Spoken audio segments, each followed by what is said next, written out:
Eh ben, bienvenue à tous. Je m'appelle Jean, il y a une mini présentation juste après. Et aujourd'hui, on va juste parler Alors, je préfère garder le titre en anglais, je trouve que ça rend un peu mieux qu'en français. Heavy Computation in Node.js avec Rust. Accessoirement, si on veut avoir un autre titre assez sympa, ça peut donner quelque chose comme ça. Utiliser Node.js avec Node API, avec un langage un peu hype pour s'éclater avec. Ça rend un peu moins bien. Mais globalement, ça donne le ton. Et c'est cool parce qu'on peut faire plein de choses. Et si on peut en profiter et qu'en plus c'est rigolo à faire et que c'est utile, et ben c'est parfait d'un peu tout mêler.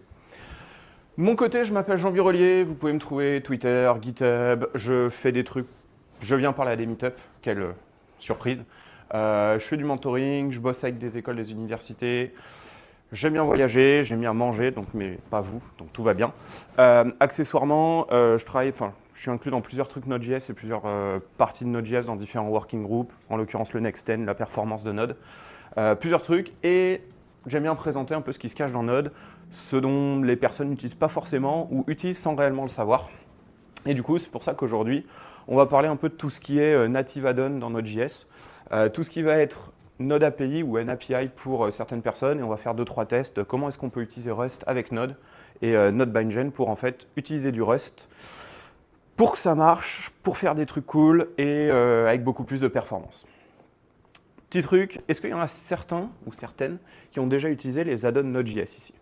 Ou en Python d'ailleurs, parce qu'on peut le faire en Python. Une personne. Ok. Est-ce que des personnes ont fait de l'Angular 2 en 2016?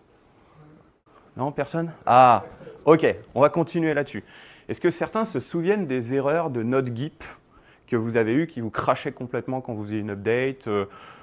À l'époque, c'était souvent lié à genre Node SAS ou quelque chose comme ça, et vous aviez l'erreur, personne ne savait exactement d'où ça venait, etc. En règle générale, on allait sur Stack Overflow et c'était globalement merci de réinstaller Node, changer de la version du package XYZ et prier pour que ça marche, hein, globalement, c'était à peu près ça. Ça a un peu changé maintenant.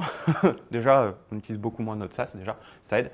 Mais on va revenir un peu sur ce côté-là. Et du coup, juste, les add-ons, si on prend juste la doc Node.js, à quoi ça correspond? Les add-ons, en fait, comme vous en doutez, ou peut-être pas, mais du coup, vous allez découvrir, Node.js fonctionne parce que derrière, il y a du JavaScript, mais derrière, il y a aussi du bas level qui interagit avec l'OS pour pas mal de choses. Si on parle Event Loop, V8, etc., etc. Et du coup, les add-ons, si on prend directement la documentation, c'est des objets qui sont écrits en C++ et qui sont partagés, si on découpe le truc. Et en fait, vous pouvez vous en servir comme n'importe quel module Node.js. Vous utilisez votre petit mot-clé require ou import, si on veut utiliser le côté import. Et vous pouvez en fait requêter ces modules et vous en servir comme si vous chargez une librairie en JavaScript, etc. Sauf qu'en fait, c'est autre chose. Et en fait, ces add-ons, ça donne une interface aussi, du coup, entre JavaScript et des librairies C, C++. Quel est l'intérêt? D'une partie, ça permet de faire tourner Node dans certains côtés. Et deux, c'était aussi une façon... C'est pas quelque chose de nouveau, c'est quelque chose qui existe dans d'autres langages. Je parlais de Python. Python a aussi ce même fonctionnement où vous pouvez utiliser des modules natifs avec des interfaces C, C++. Donc c'est pas quelque chose de nouveau et c'est quelque chose qui doit exister. Alors j'avoue que j'ai pas fait tout l'historique, mais quasiment depuis le début de Node, je dirais, Node 2009, je dirais 2011, devait y avoir ces premiers bindings. Le truc qui est bien, ou pas bien, avoir JavaScript c'est bien, Node c'est bien, C, C++, j'aime moins bien, plus chiant à écrire. Est-ce qu'il y a des personnes qui aiment C, C++? Non. Oh, très bien. Unanimité, parfait. Mais ça marche à peu près pareil avec Rust. Le gros point, en fait, c'est que JavaScript, c'est pas typé, C, C++, c'est extrêmement typé. Et comment est-ce que vous faites comprendre à JavaScript ou à C, C++ que votre const user ID égale 3, comment est-ce que vous faites comprendre à votre C, votre C++ que 3 c'est un int ou que c'est un char ou que c'est un float ou n'importe quoi. Et ben, le problème, c'est que du coup, on est obligé de passer par un bridge. Ce bridge, derrière, en gros, il va faire la conversion, il va inférer des types et il va supposer des choses, potentiellement avec des pertes de données, des pertes d'informations. Mais en règle générale, il marche plutôt bien. Et l'idée, c'est en gros de faire une association entre des variables côté C, C++, même techniquement Rust derrière, et du côté JS. Donc, bridge, qui dit bridge dit conversion. Qui dit conversion dit compute. Qui dit compute dit perte de performance indirectement, et on y reviendra. Mais du coup, à chaque fois que vous travaillez avec des modules, vous avez cet échange qui va se faire entre le bridge, enfin entre votre add-on, votre JS, et vous passez forcément par un bridge pour échanger là-dedans. Et du coup, si vous voulez faire des add-ons historiquement, vous aviez besoin de savoir quelques petites choses que les personnes en règle générale n'apprennent pas. Déjà, parce qu'il n'y a pas de doc. Deux, si vous voulez vous taper l'intégralité de notre core et de toutes les librairies internes, il faut avoir du temps. Et trois, l'utilité était assez limitée. Et du coup, si vous vouliez écrire des extensions natives, il fallait connaître comment fonctionne LibUV, comment fonctionne V8. Du coup, à chaque évolution de la team Google, vous étiez bon pour aller relire les changements dans V8. Et tout simplement, tout ce qui est les internals de Node, donc toutes les parties qui faisaient du binding, ce bridge, etc. Et voilà, du coup, ça, on va dire à l'époque, on a du super C. Avec le côté V8, on peut voir quelques variables. Honnêtement, il n'y a pas énormément de choses à dire. Juste globalement, ce truc-là, c'est 10 lignes. Ça vous renvoie un message qui dit Hello Austin, parce que j'ai gardé mes slides de Austin, hein, soyons clairs. Donc on pourrait changer Hello Montpellier, mais globalement, ça fait return d'une string, à quelque chose près. Ça fait beaucoup de mots, ça fait beaucoup de trucs qui ne sont pas forcément utiles ou utiles. Si on fait du C, C++, on peut le comprendre, on peut l'écrire. Moi, ça fait 10 ans que j'en ai pas fait. Je suis bien content de ne pas en faire depuis 10 ans. Mais voilà, techniquement, si vous utilisez ce code, ça vous permettrait de créer un module et de pouvoir l'importer et de vous en servir. Toute une partie, bien sûr, qui dit C, C++ égale compilation, etc., etc. Pareil, encore des trucs embêtants, on va dire, pour le dire poliment. Pas le truc que j'apprécie. Mais par contre, dans tous les cas, ça marche quand même. Et si vous voulez vous en servir, on considère que on a buildé notre code, on l'a généré et ça a généré un fichier dans build release addon. Vous voulez vous en servir, vous pouvez faire votre my addon, vous pouvez faire récupérer binding qui est une méthode interne à Node, vous pouvez require et ça devrait fonctionner. Je dis devrait fonctionner pour une période limitée, on va dire. Et du coup, c'est là où on va commencer à revenir à notre petite image notre petite histoire de Node GIP, d'Angular, de Node SAS, etc. Et bien en fait, on a des problèmes parce que vous utilisez une interface, vous faites des trucs avec cette interface. Le problème, c'est que notre JS évolue. V8 aussi évolue. Vous avez quasiment l'IBUV potentiellement évolue aussi. Vous avez toutes ces parties-là qui vont évoluer. Et du coup, quand des trucs évoluent, ça casse. En règle générale. Surtout quand vous passez sur pas mal de choses. Et le gros problème, en fait, c'était globalement ce qui était dû Node GIP, etc. C'était qu'il y avait soit V8 qui changeait son interface, soit Node.js qui potentiellement changeait son interface, soit LibUV qui changeait son interface. Et du coup, le gros problème, c'est qu'il fallait que ces trois marchent par rapport à comment vous aviez compilé votre C, votre C++ ou votre, on va dire, code bas niveau. Si un des trois changeait quelque chose, potentiellement, vos fonctions n'étaient plus retrouvées, les noms ne matchaient pas, etc., etc. Du coup, c'est pour ça que ça cassait plutôt souvent et que les erreurs, surtout, étaient pas spécialement très propres, à part Node GIP, problème, compilation, et tout. C'était pas le mieux. Et du coup, dans Node, à l'époque, 2015, on s'est dit, OK, c'est utile, c'est ultra chiant à maintenir pour tout le monde, pour Node. C'est chiant aussi à maintenir pour les personnes qui ont des librairies qui se servent de ce côté bas niveau. Et du coup, qu'est-ce qui a été créé? Donc, Native Abstraction for Node.js, NaN, accessoirement. Effectivement, c'est bien des trucs qui est nommé à peu près correctement dans Node, parce que du coup, effectivement, c'est pas un nombre. Merci. Et en gros, non, blague à part, globalement, le rôle de ce truc-là, c'était de faire une espèce de layer d'abstraction pour qu'à chaque fois qu'il y avait un truc qui changeait quelque part, c'était supporté par Node sur une nouvelle version, un update, etc. pour essayer de garantir un peu plus ce côté, donc on va éviter de faire un breaking change, qu'il va falloir tout recompiler, tout rebuilder, etc. etc. C'était réellement juste un layer d'abstraction avec une interface pour les versions. C'est toujours fonctionnel, hein, ça existe toujours, c'est plutôt pas mal. Ça réduit un peu le code qu'on avait tout à l'heure. Si on fait la comparaison, là on arrive à 1, 2, 3, 6 lignes. Si je reviens au côté un peu avant, c'est un peu plus verbeux. La différence aussi, c'est que là on appelle, si on regarde, on a toutes nos fonctions bas level qui commencent par du V8, etc. Alors que si on fait Si on regarde de notre autre côté, on a toujours une partie qui reste avec du V8, comme le local V8 object, etc. Par contre, tout le reste, on utilise le NaN, qui va nous permettre en fait d'appeler la fonction depuis cette interface, qui est censée être beaucoup moins breaking change que des updates de V8 ou d'autres updates sur d'autres parties.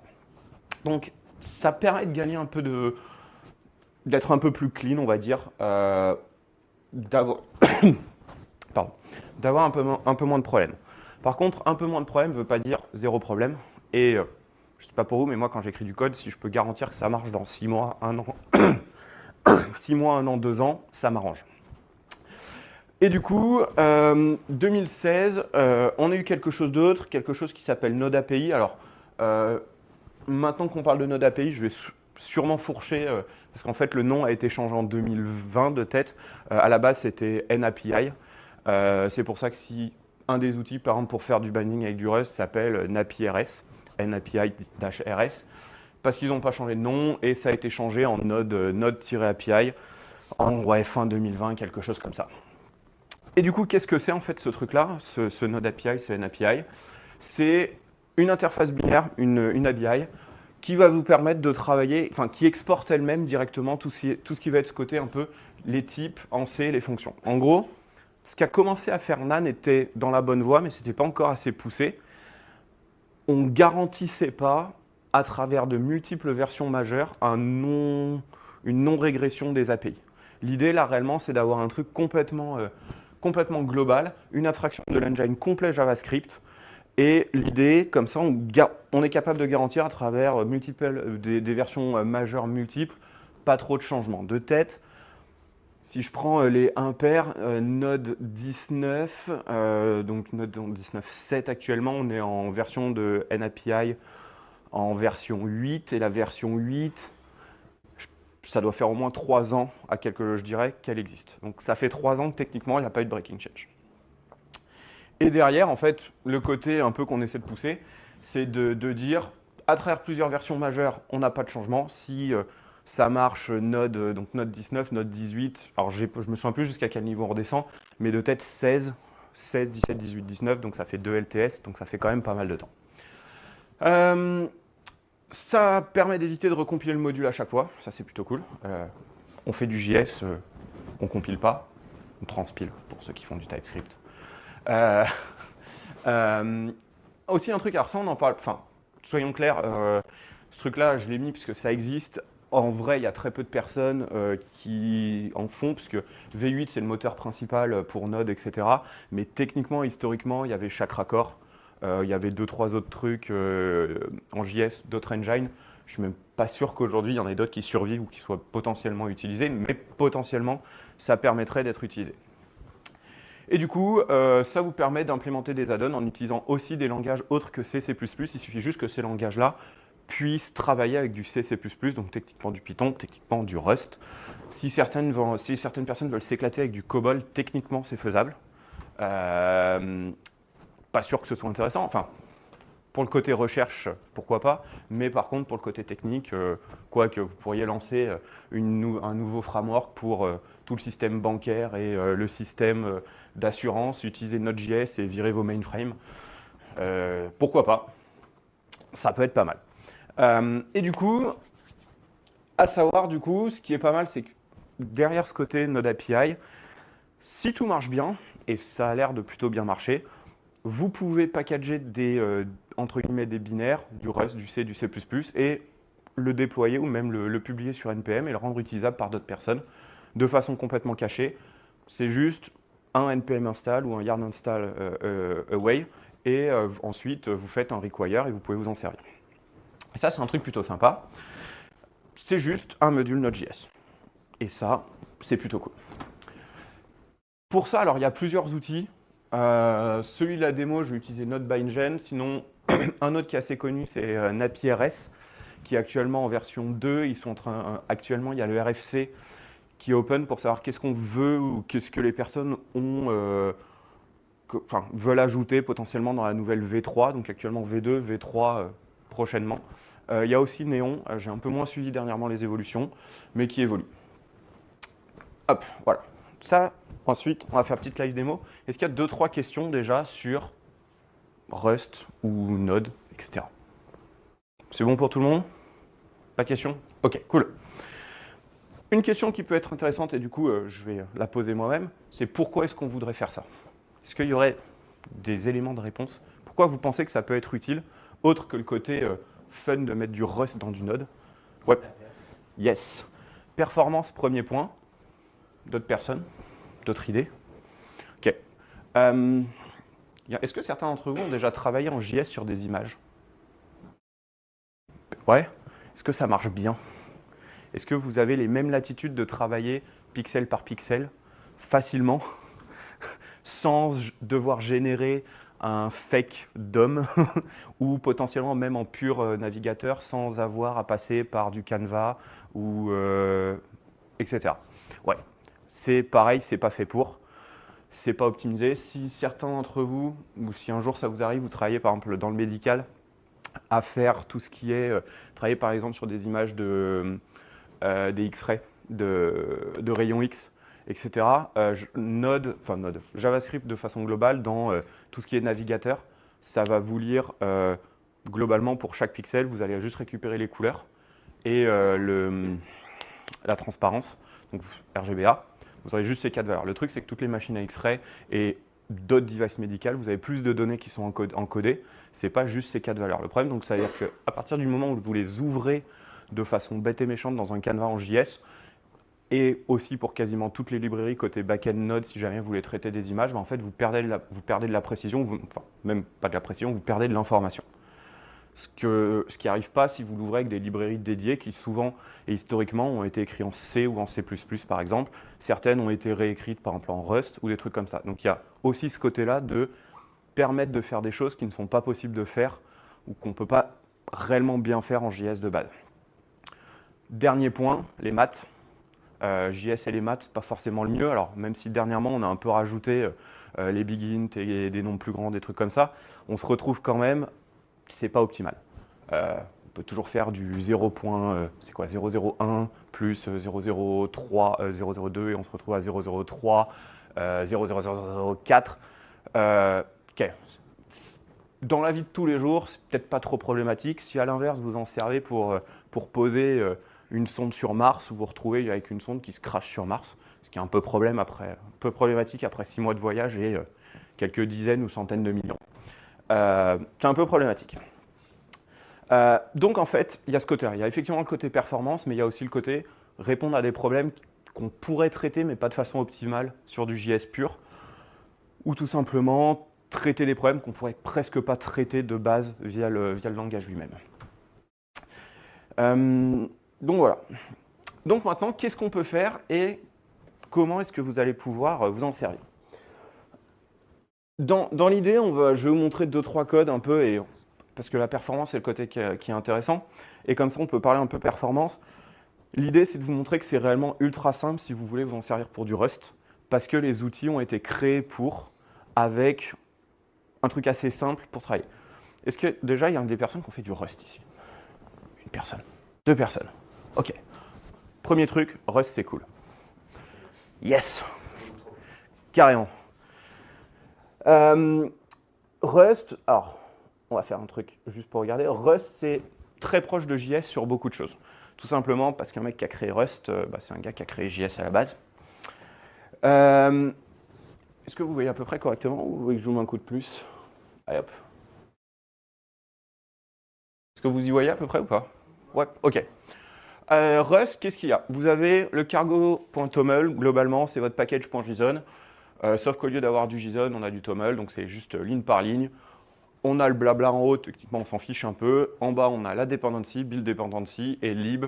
Globalement, le plus important ici, alors bon là c'est l'outil qu'on va utiliser avec notre bindgen, mais bon, en gros, on a installé ça, on va s'en servir. Ce qui est surtout intéressant, c'est la dernière ligne avec le lib et le create type. C'est ça qui permet de dire que quand on va vouloir builder notre Rust, ce qu'on va vouloir générer en fait, c'est une librairie C de mapping et d'export. Donc c'est ça le cdylib. On a ce fichier là. On a un autre fichier, il a une pauvre ligne, juste un main, dans un fichier build.rs. L'idée c'est juste de dire comment est-ce que quand on va builder notre librairie, ça nous permet avec NodeBindGen de lui dire, là je lui passe pas de configuration ou d'options particulières au niveau du build, mais techniquement je pourrais vouloir lui passer, alors je me souviens un peu, il peut prendre plein d'options, mais en gros il pourrait prendre un tableau d'options ou un objet d'options qui pourrait permettre, potentiellement je pourrais le targeter sur une librairie spécifique, une architecture spécifique processeur, ARM 64 bits, etc. avec des options à part et autres. Et autre chose, hein. Il n'y a pas que ça, mais il y a toute une liste. Et enfin, on a notre petit code dans un seul fichier. Alors, on pourrait en avoir plusieurs, mais ici, il n'y en a qu'un seul. Un peu de Rust. Et on fait un truc, il y a plein d'autres fonctions, mais on va juste se contenter de la première, pour le moment, qui va être une fonction qui nous permet d'ajouter un nombre avec un second nombre et de retourner en fait la somme des deux. Bête et méchant, mais fonctionnel. Et en fait, sur cette fonction, ce qu'on fait, c'est qu'on va la préfixer, là, de ce truc un peu bizarre avec le dièse et le crochet NodeBindGen, qui joue un peu le rôle. Est-ce que certains ont-ils fait du Java du coup? Ah, quand même, un peu de Java. Est-ce que vous vous souvenez des annotations avec, surtout si vous avez fait du Spring Boot ou du Servlet ou des trucs comme ça, vous définissez par exemple sur un Servlet, votre route c'était un @route et vous mettiez get ou post et l'URL, etc. qui permettait en fait de donner des informations en plus, hein, si je résume très rapidement, de donner des informations en plus, soit quand c'était buildé, soit qui était utilisé pour, entre guillemets, surcharger la fonction, etc. Là, globalement, en fait, ça permet de dire, ben, cette fonction, on veut que notre bindgen, quand il va builder, s'en occupe. Et ça, c'est juste la règle par défaut pour dire, je veux que tu crées l'interface et que tu l'exportes et qu'elle soit disponible dans la version buildée finale. Techniquement, ça prend pareil des paramètres, on peut lui dire, je veux renommer la fonction ou je veux lui mettre une visibilité différente ou des trucs comme ça, il y a d'autres options. On a notre super fonction là-dessus. Et maintenant, comment on s'en sert? Si on regarde ici, on revient à un truc qui est du JavaScript bête et méchant. On a juste une ligne require le semdist index.node. Donc quand on va builder en fait notre code avec Rust, avec NodeBindGen, ce qu'il va nous générer, il va nous générer le nom du fichier, enfin un index.node. Ce truc-là, c'est pas quelque chose qui est lisible, enfin sauf si vous voulez. Hop.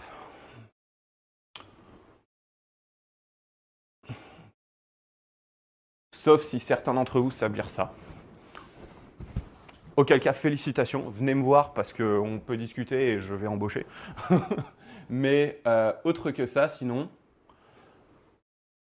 on a un module, on le sauvegarde, ben, on le récupère dans une variable que j'ai appelée addon. Et ensuite, si on veut s'en servir, on peut juste tout simplement faire un addon. Le nom de la fonction. Donc là, on va ajouter 3 et 4. Et en toute théorie, on devrait avoir... En toute théorie, on devrait avoir un résultat qui nous dit 3 plus 4 devrait être égal à 7 hein, si les maths ne changent pas. Où ai-je mis? Yes.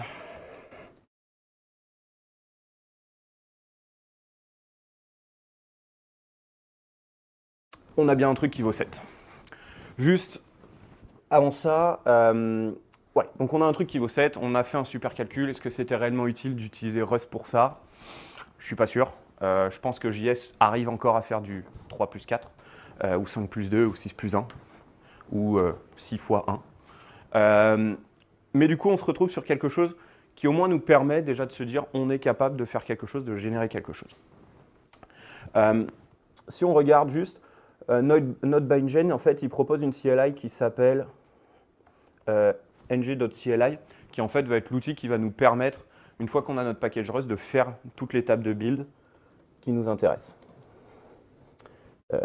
Si je ne me mets pas dans le bon répertoire. Hop. Il a construit le truc en 1 seconde et quelques, et en fait, si on regarde et que je refais le truc, on a toujours le bon résultat. Juste à savoir aussi, Rust, mini aparté sur Rust ici, quand vous compilez, vous buildez quelque chose avec Rust, vous avez 2 modes pour le gérer. Soit le mode dev, c'est ce que j'ai fait, juste lancer un build, et ça vous dit que c'est en mode dev, que c'est pas optimisé, et qu'il y a toutes les infos de debug, etc. Mais normalement, vous pouvez aussi le lancer avec le --release, qui est l'équivalent de node-env, j'ai envie de dire, underscore production, node-env égale production, par exemple. Et du coup, ou plutôt, je ne vais pas dire Node Env, plutôt si vous utilisez Webpack ou n'importe quel outil pour builder, etc. Vous avez le mode simple qui n'est pas optimal, qui ne vous fait pas le tree checking, qui ne vous fait pas un truc optimisé, mais fonctionnellement et qui est très rapide pour travailler avec. Par contre, si vous voulez release en production, vous allez faire le --production, --prod suivant votre config, qui va mettre plus de temps à transpiler, à faire le tree checking, à vous virer tout ce qui n'est pas nécessaire pour avoir un build qui est réellement optimisé, qui est plus petit, etc., etc. Mais du coup, vous n'aurez pas d'info de debug. C'est la même chose juste avec Rust. Ok, donc ça, si on voit comment est-ce qu'on a pu appeler une fonction, et on peut faire des trucs assez intéressants. Par exemple, hop, on va juste garder ça ouvert, et on va ouvrir le librs à côté. Bon, j'ai juste fait quelques mini-fonctions à côté. Les fonctions, globalement, sont assez simples. C'est une fonction qui, si je lui passe une valeur, elle va me créer des tableaux, enfin, elle va me créer un tableau avec autant d'éléments que je lui demande, avec la même valeur. Une autre qui fait la somme d'un tableau, de tous les éléments d'un tableau. Une autre, et les deux dernières, en fait, qui sont un peu particulières parce qu'elles vont me permettre, dans un tableau donné, dans le premier, elle va récupérer un tableau en argument, et ce qu'elle va faire, c'est qu'en fait, elle va itérer à travers tout le tableau pour ajouter +1 à chaque nombre dans le tableau. C'est bête et méchant, et c'est tout. La dernière, par contre, ce qu'elle fait, si on lui passe un nombre, elle va juste ajouter 1 à ce nombre. Et du coup, pourquoi j'ai fait ça? Parce que tout à l'heure, je parlais un peu du côté, on parlait du côté performance, et du coup, tu disais performance, mais je parlais aussi un peu avant du côté bridge et que ça avait un coût de traverser ce bridge, d'aller de JavaScript à C, C++, Rust ou n'importe quel autre côté. Et c'était juste un cas assez simple pour voir quel est réellement l'impact. Et du coup, si on regarde un peu le code que je génère après, alors on va éviter de commencer par 100 000, par 1 million, on va dire 10 000. Ce qu'on va faire juste, avec ces petites fonctions, on va créer notre tableau qui a 10 000 éléments, on va juste contrôler qu'il a bien 10 000 éléments. Bon, là, on appelle notre fonction sumArray, j'aurais dû le mettre avant, mais bon, pas grave. Et ensuite, on va juste calculer, on va juste faire un mini-compute du côté performance au niveau des deux autres, soit la fonction qui est pure Rust, soit la fonction qui fait tout en JavaScript, sauf l'ajout du nombre. Et comme ça, la différence, c'est que la première, je passe un array qui a 10 000 ou X éléments, je le processe en entier et je le retourne. On traverse le bridge techniquement 2 fois, un de JS à Rust, un autre de Rust à JS. Alors que de l'autre côté, ce qu'on fait, c'est que pour chaque élément, on va traverser le bridge. Et du coup, si on teste ça, voilà, donc Rust, c'est assez performant quand même, parce que là, pour 10 000 éléments, on a mis le premier 2,2 millisecondes, le deuxième, on a fait 8 ms. Alors, on est toujours sur des très, j'ai envie de dire, bonnes performances pour travailler sur 10 000 items. Le seul truc, c'est qu'on est quand même à 4 fois au niveau de la différence de l'un par rapport à l'autre. Par contre, si on commence, on en rajoute un peu. Hop. Voilà. Si on en rajoute un peu, là, on se retrouve avec du 180, 350. Pour 1 million, si je ne me suis pas trompé, c'est 1 million d'itérations. Pour 1 million d'itérations. Si on continue à monter, on verra que la différence... J'espère que ça ne va pas mettre 500. Ok.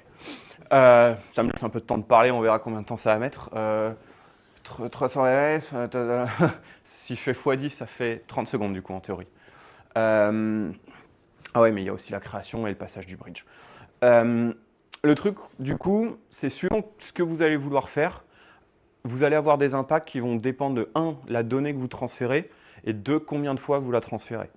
Donc là, on voit que ça devrait prendre quoi, 18 secondes, et l'autre qui est le double, il va prendre 40 secondes. On voit qu'on commence à avoir des impacts, et du coup, ça va dépendre sur quoi on travaille. Là, par exemple, un cas où ça peut être intéressant, on parlait des images tout à l'heure, c'est comment est-ce qu'on fait pour les images. Si vous envoyez, que vous travaillez pixel par pixel, et que vous avez une image qui fait, je sais pas, qui est en bonne qualité, ou qui fait, je sais pas, 2000 pixels par 2000 pixels, si vous envoyez chaque pixel un par un, bah, c'est 2000 fois 2000, c'est 4 millions. Là, je suis à combien? 1, 2, 3, 4, 5, 6, je suis à 10 millions.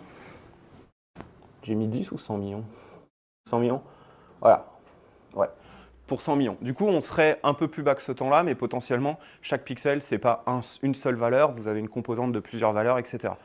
Du coup, à vous de voir comment est-ce que vous pourriez être amené à travailler, à optimiser ça, parce que c'est quelque chose qui coûte de traverser ce bridge à chaque fois, c'est souvent la chose qui aura potentiellement le plus d'impact. Mais ce qui est pas mal, c'est que techniquement, si vous travaillez dans des fichiers, alors je parle image, mais ça peut être d'autres fichiers, en fait, vous pouvez juste passer une string à votre Rust et dire à Rust, ouvre-moi l'image. Comme ça, Rust la lit directement, vous n'avez pas de données à faire transiter, à passer, etc. Et là, du coup, vous n'avez pas tout ce temps de bridge, c'est juste votre Rust ou même C++ qui fait tout le compute et qui est optimisé pour ça, pour faire du CPU bound, des opérations CPU bound et des trucs comme ça. Mais pour vous montrer un autre cas aussi un peu orienté performance, et comme ça on devrait être presque bon niveau temps, parce que quitte à choisir qu'est-ce qu'on aime bien faire chaque fois qu'on passe des entretiens, une Fibonacci, ouais on fait du classique, hein. Et du coup juste si on regarde notre Fibonacci, alors elle n'est pas du tout optimisée, hein, le but c'était réellement de montrer le cas le plus bête et méchant. On a une Fibonacci, hop, on va éviter de mettre un truc qui est trop important. On a juste un main ici, donc ça c'est notre côté pur JS pour faire quand même une comparaison JS avec un add-on, et on va même faire la comparaison avec la même fonction en Rust pur. Bon, Fibonacci, on fait 10 itérations sur une Fibonacci de 40 vu que c'est la variable qui est en haut. Pas du tout d'optimisation, pas de mémo, rien du tout. On fait ça comme des brutes. Voilà, bon, c'est pas le plus sexy au niveau du retour. On voit que 40 itérations, on est quand même assez rapide. 5 secondes 7 en node pure, c'est pas trop mal. Si maintenant on change et on met notre version Rust, on est à 1,8 secondes. Donc on est quand même pas trop mal au niveau de notre code, de notre optimisation. Techniquement, là sur un truc comme ça, vous gagnez, c'est quoi, x3 ouais, 33%, on met 33% du temps de la version JS. Donc niveau optimisation, on est plutôt pas mal. Le seul truc, c'est que si on regarde notre version pure Rust, hein, qui est la même implémentation que l'autre, hein, j'ai juste copié-collé, et si on regarde, on a exactement la même chose que notre côté JS, hein, on a notre time now et fin de time, un petit message, etc. Même code, etc. Ce qui est pas mal, c'est que du coup, pour faire ce code-là, ça a été le copier-coller de la version JS et ça marchait. Avec 2-3 changements, mais globalement, c'était assez simple. Et du coup, si je vais dans mon Rust tout court, donc la version non optimisée, ici, en mode Rust, met 4 secondes. Donc si on voit en version dev, la version pure Rust et pas node add-on, 4 secondes, elle est plus longue que la version de prod au-dessus. Ah oui, parce que j'ai oublié de le dire, mais celle qui a fait 1,8 secondes pour run, elle a été buildée avec le -- release, donc elle était optimisée. Et du coup, si je relance la même chose ici, par contre, avec... hop.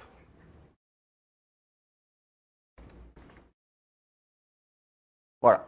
Là, par contre, si je fais la même exactement en pure Rust optimisé, on est à 200, on va dire 200 ms. Du coup, vous avez quand même un impact passé par bridge et même la façon dont c'est buildé, etc. Vous n'avez pas 100% de la perf de Rust qui est derrière, vous avez quand même une perte, etc. Par contre, en règle générale, pour beaucoup de choses, ça vous ouvre pas mal d'horizons et pas mal de trucs qui peuvent être faits, qui peuvent être utilisés. On en parlait tout à l'heure, par exemple, si vous faites de processing d'images et de vidéos, par exemple, compression, pareil, c'est du CPU bound, JS, c'est pas le mieux pour ça. Si vous faites des matchs juste pour le côté précision ou juste pour la possibilité de vous en servir. Et il y a aussi 2-3 cas, alors pas avec Rust parce qu'on n'a pas spécialement de code legacy en Rust encore qui existe. Par contre, si on parle plus du côté C, C++, dans certains domaines, je parlais des assurances, banques ou quasiment tous ces trucs-là, vous avez plein de trucs historiques, bah, potentiellement ça vous permet de les migrer assez facilement, de prendre votre API Node, n'importe quoi, vous calez votre truc C ou C++, vous le buildez, ça va marcher, et vous pouvez virer des vieux serveurs, des vieux trucs comme ça, etc. etc. Et du coup, ça vous rajoute pas mal de fonctionnalités qui peuvent être intéressantes. Il y a aussi 2-3 trucs pour des features qui ne sont pas forcément disponibles en pur JS, par exemple du FFmpeg, potentiellement attaquer des drivers directement pour du GPU. Ça peut permettre à Node, du coup, indirectement d'attaquer directement sur du GPU pour du calcul du compute.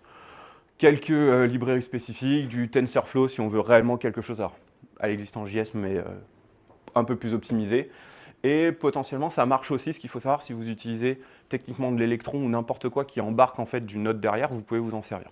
Du coup, techniquement, vous pouvez vous en servir sur tout l'écosystème JS, Node au sens large, fonctionnel, etc. Quelques exemples, Node Sass, Node Canva, stdlib, Node SQLite, etc., etc.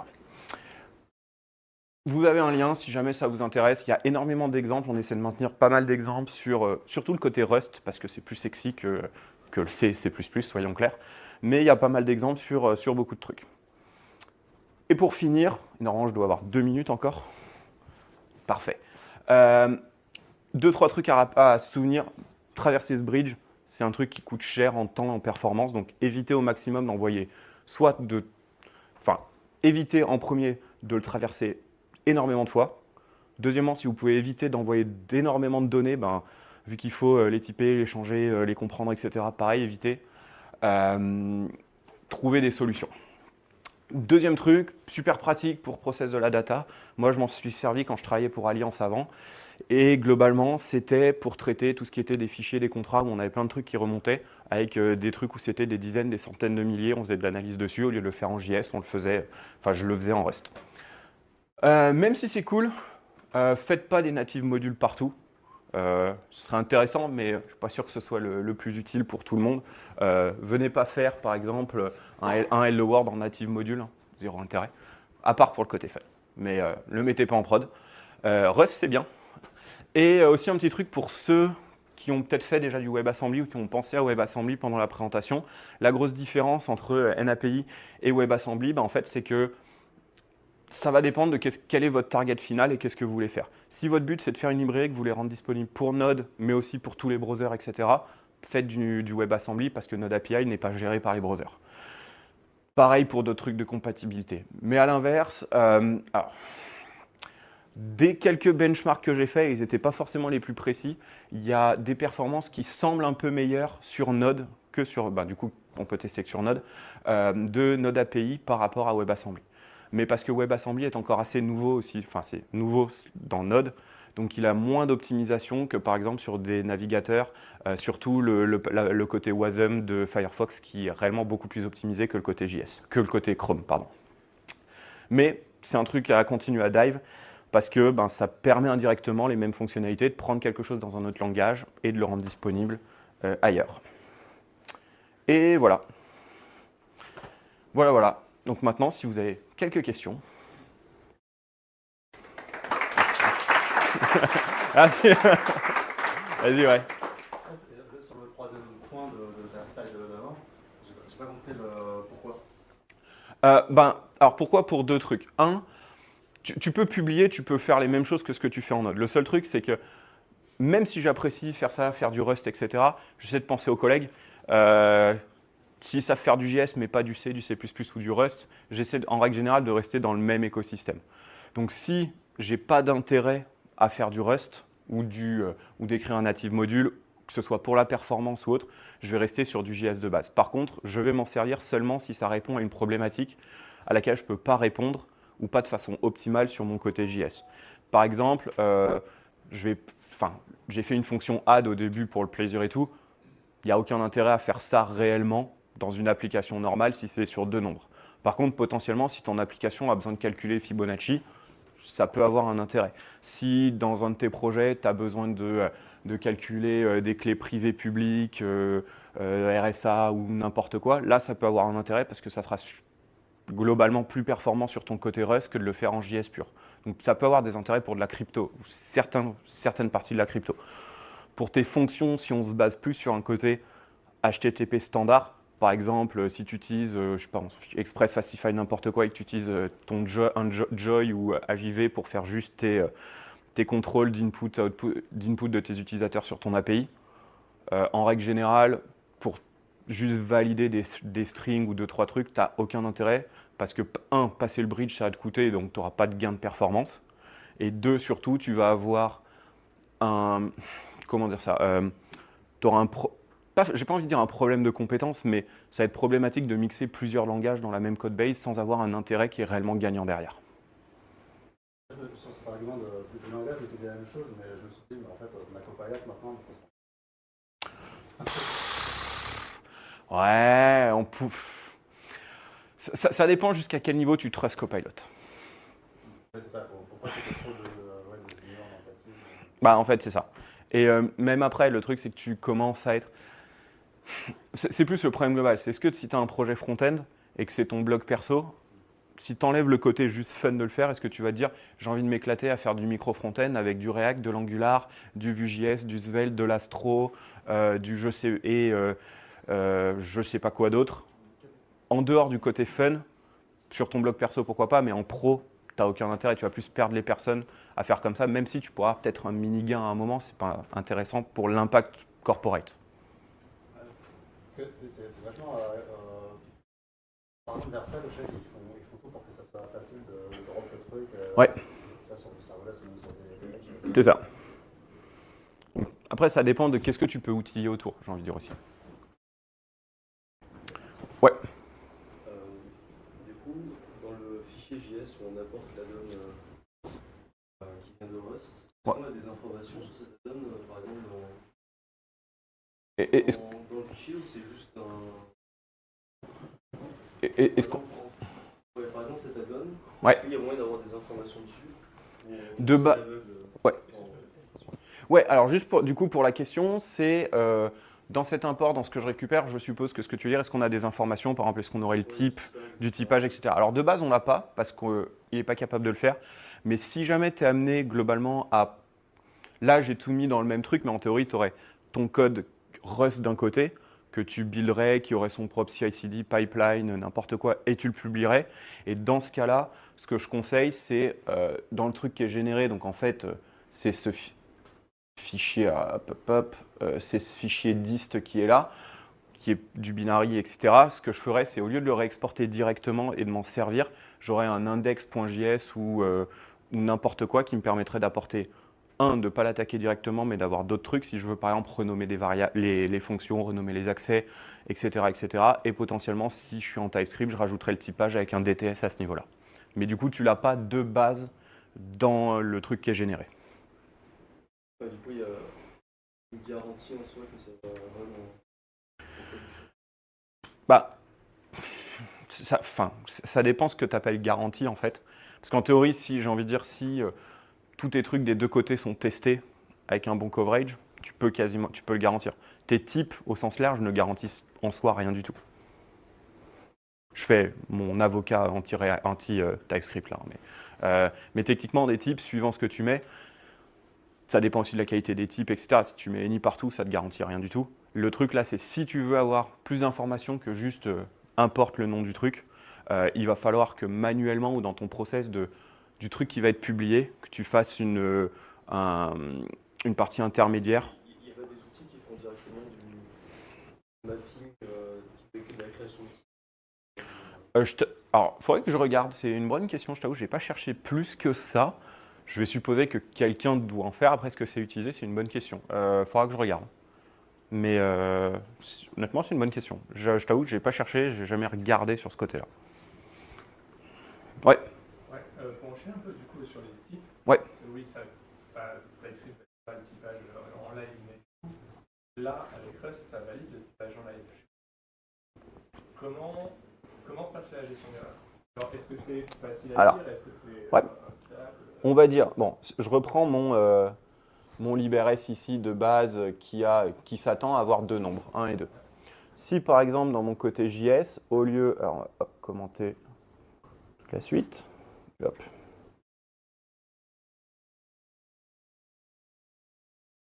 Ah, zut. Bon, pas grave, ça marche aussi.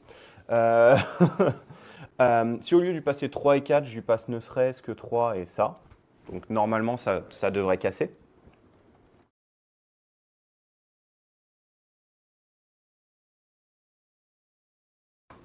Voilà. Tu as bien ton message, invalid type, expected number, actual string. Donc tu as. Alors, si tu fais du Rust, tu verras que normalement les erreurs Rust sont quand même un peu plus colorées, etc. Mais t'es quand même, à chaque fois que j'ai eu des problèmes comme ça, j'ai eu des erreurs qui étaient quand même claires. C'est pas du random erreur. Donc en règle générale, tu arrives à les trouver facilement. Voilà. Ça se passe comment? Parce que je suis en train de voir sa question. Ça se passe comment? C'est passe le bridge, on voit l'erreur de le bridge et si après c'est réinterprété par Node. Globalement, ouais, il y a pas mal de discussions de comment est-ce qu'on veut potentiellement updater ça, changer ça. J'ai pas regardé dernièrement qu'est-ce qui a été fait, mais globalement, c'est ce que tu disais. C'est en fait, vu que tu as ton interface C, en fait, dans le truc qui est généré, c'est une interface C, c'est ça qui va le bloquer avant même que tu touches ton binary Rust, enfin, la partie pure binary Rust. Je t'avoue, j'ai pas regardé, mais ça doit être quelque chose comme ça. Du coup, ça commence à répondre à sa question. Alors si ça peut ou ça peut exister. J'ai envie de dire, il y a des personnes qui peuvent tout faire. Il y a bien des personnes qui ont fait au Roboros de pas faire traverser 100 langages pour revenir au même langage de base. Donc je suppose que quelqu'un sur cette planète a potentiellement fait quelque chose. La deuxième question, c'est est-ce que c'est production viable ou correct à utiliser? C'est une autre réponse. Oh, ouais. Toi, du coup, quand tu fais ce genre de choses, pour t'amuser ou dans des projets pro, Ouais. du coup, tu dev purement en Rust au début et ensuite tu vas chercher à faire ce bridge-là, parce que tu vas chercher à faire les deux en même temps, comment tu appréhendes la chose en fait? Là, c'est une bonne question et ça va réellement dépendre sur quelle est, on va dire, la taille du projet ou le scope du projet. Vu que setup le bridge, c'est juste les deux fichiers que je vous ai dit avec notre bindgen et tout, tu peux te faire ta première fonction hello world et ça te retourne juste ta chaîne de caractères ou 1+1. Et en fait, tu as ton bridge qui est valide. Et après, en fait, notre bindgen, du coup, la CLI, le ng-CLI, tu as aussi une option --watch qui te permet d'avoir un watcher et du coup qui va te rebuilder le truc à chaque changement. Du coup, tu peux te permettre de travailler en temps réel, j'ai envie de dire, sans impact si tu veux. La plupart du temps, je l'ai fait comme ça, parce qu'en fait, quand j'avais commencé mon premier projet que j'avais fait chez Alliance en interne, etc., c'était aussi pour moi une occasion de pousser Rust et de le tester en même temps, et du coup, ça me permettait d'avoir leur feedback direct en gardant mon côté Node. Mais en soi, j'aurais très bien pu bosser de l'autre côté, faire le mode librairie, juste l'updater avec notre bindgen à la fin, copier-coller. Changer les 2-3 fichiers de génération et c'était bon. Donc les deux seraient passés, ça dépend, est-ce que tu préfères. En fait, tu vas aussi avoir une partie au niveau de ta gestion d'erreur, entre guillemets, parce que là, tu prends l'erreur qui est pas l'erreur officiellement pure qu'aurait généré un node, etc., ou un truc comme ça, mais tu n'as pas l'erreur Rust non plus. Du coup, ça dépend, est-ce que ce type d'erreur te suffit? Dans une grosse partie des cas, c'est quand même assez clair. Si tu fais des trucs un peu plus tricky en Rust sur certains trucs, peut-être que tu veux réellement l'erreur Rust et pas l'erreur transmise. À voir. Ouais. Pour l'avantage des opérations lourdes, là, par exemple sur Fibonacci, etc., Ouais. est-ce que tu as fait une sorte de benchmark avec le worker thread sur JS ou... Ouais, alors du coup, et l'impact des worker threads par rapport à ça, c'est un bon point. Parce qu'en fait, là-dessus, tu rentres pour benchmarker, ça devient beaucoup plus complexe parce que ça dépend quel type d'opération tu veux réellement faire. Où est-ce que ton code est exécuté? Puisque techniquement, si tu n'as réellement qu'un seul cœur, quelle latitude tu as réellement? Est-ce que tu as d'autres choses qui vont tourner sur le même serveur, etc. Donc commencer à benchmarker ça devient beaucoup plus complexe pour avoir quelque chose qui ne dépend pas d'une situation X ou Y externe. Genre, si c'est 2 h du matin et que potentiellement ton serveur il est idle, tu n'auras pas de pénalité, on va dire, à faire du worker thread. Si au même moment, tu as quasiment tous tes cœurs qui sont utilisés, ça change complètement la donnée. Donc en fait, il faudrait le faire sur différents cas d'usage par rapport à est-ce que c'est CPU utilisé, pas utilisé, plein de trucs. Par contre, c'est un bon point d'un truc à faire qui peut être assez intéressant. Je t'avoue, je n'ai pas eu le temps de le faire, mais je pense que en y pensant comme ça dépendrait de quel type d'opération, parce qu'en fait, derrière la problématique, c'est que JavaScript et Node de façon globale, il n'est pas du tout performant dès que c'est du pur CPU, puisque tu as l'event loop qui traverse à chaque fois, alors que Rust ou du C++ n'ont pas ce côté-là, et ça peut consommer, j'ai envie de dire, ton 100% de process. Du coup, c'est pas forcément... Et en plus, techniquement, ta Fibonacci, tu peux en calculer 5 à part, mais si tu ne peux pas calculer une Fibonacci 100, tu ne peux pas la calculer. Toi, tu fais les 20 premiers, toi, tu fais les 20 suivants, etc.